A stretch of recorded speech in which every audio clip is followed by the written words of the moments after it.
How's it going, guys? Welcome to VFG Movie Reviews, and this is my review for A24's Marty Supreme. Guys, if you could, give us a like, give us a subscribe, help us grow. Thank you so very much. Now, let's get right into this review of Marty Supreme. This movie is actually a really interesting flick. I do believe I have heard of Marty Mauser. It is based off a real dude, a young Jewish kid that gets really big into the ping pong scene and just has this. Who's the one dude that, like, you can say McEnroe? Was it McEnroe? He was kind of like the McEnroe of ping pong and shit like that. He just felt he was everything they wanted him to be.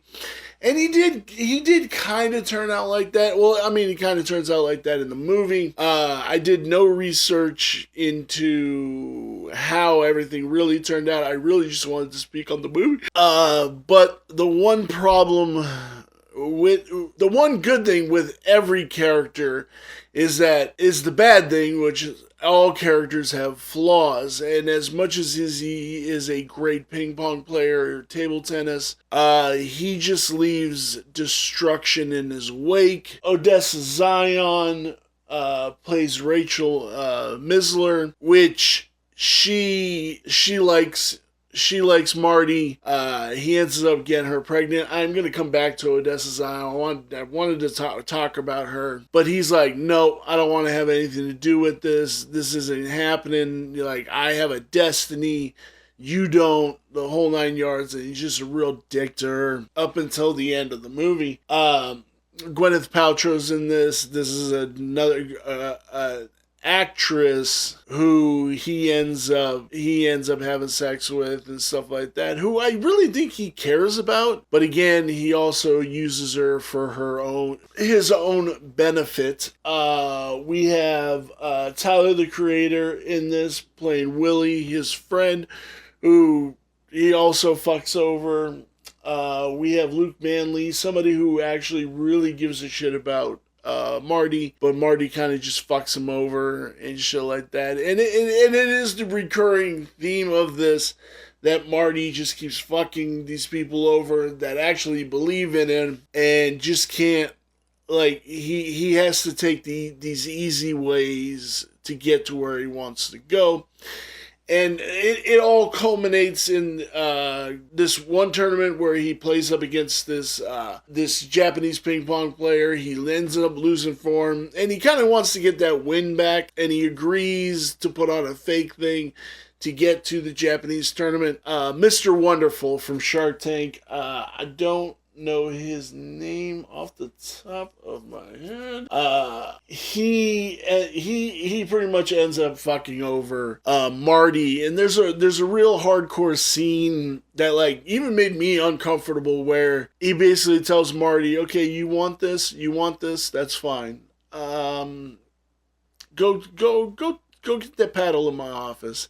And he comes back and he makes him bare ass, and he smacks him with the paddle and the whole fucking 9 yards, and just embarrasses Marty in front of these other fucking rich guys. And it's such a demeaning moment, but I also think it's a very humbling moment for Marty. It's very interesting, and then he finds out that he can't play in the Japanese tournament because they already set the brackets. Mr. Wonderful fucking lied to him and just fucked him over. So he goes. After he plays the fake game, he's like, no, come on, let's do this. Let's do a real game. This was all fake. And he gets the audience to, like, goat the Japanese player into actually doing a real match with him. And he ends up beating the Japanese guy, getting that win back. It's kind of a wrestling thing. It really is. And he ends up beating him and just showing that he is the top player, and it kind of does cement him as the top player. But then when he goes back to New York, Odessa Zion's character, she had the baby. Like, yeah, he fucks her. She gets shot and shit like that. And he like runs off to Japan, and when he comes back, he sees the baby. It kind of gives him like that moment of clarity of what really matters in life and shit like that. And I really love that. Really, really love it. This movie is. It's a Joe Safdie movie. It just goes from point A to point B. It's a 2 hour and 30-minute movie. I've heard other people, it kind of lacks in the middle, but I think they need that breather to get you set up for what's coming next. And it cuts at a clip when it comes up next, and I just really loved it. I wanted to talk about Odessa Zion. She was in the new Hellraiser movie, and let me tell you, man, this girl, she has like true Hollywood icon like aura to her. Seeing her at the premiere and seeing some other photos I've looked at, she has that Billie Eilish I don't give a fuck like type of gorgeousness, but she also has that aura of Hollywood legends, something you would see in like the 1930s and the 40s, just getting into those big ass cars, going to those balls and all that shit, and like parties and all that shit. She has that aura. She's very dope. I dig her, and I'm surprised I kind of fucking didn't really click with her on Hellraiser, but I think she's definitely something people are going to need to look out for. I think she's definitely going to go far as an actress. I think she's going to be the new It Girl. I really do, because she has that look. She just really has that look. And she's a good actress, too. Can't wait to see what she does next. Kind of lose the New Yorker accent and kind of just do something different. I'm excited to see it. Where is the ratings for Marty Supreme?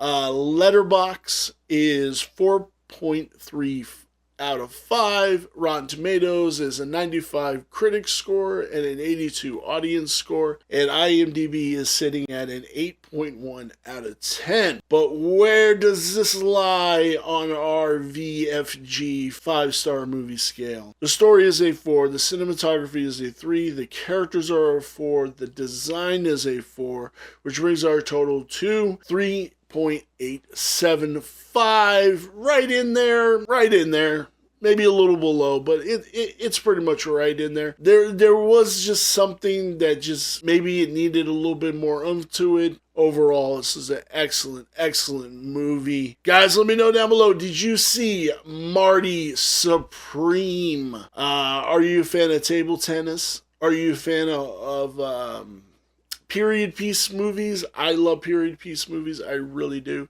Give us that like. Give us a subscribe. Help us grow. Thank you so very much. And I will see you in my next review. Bye.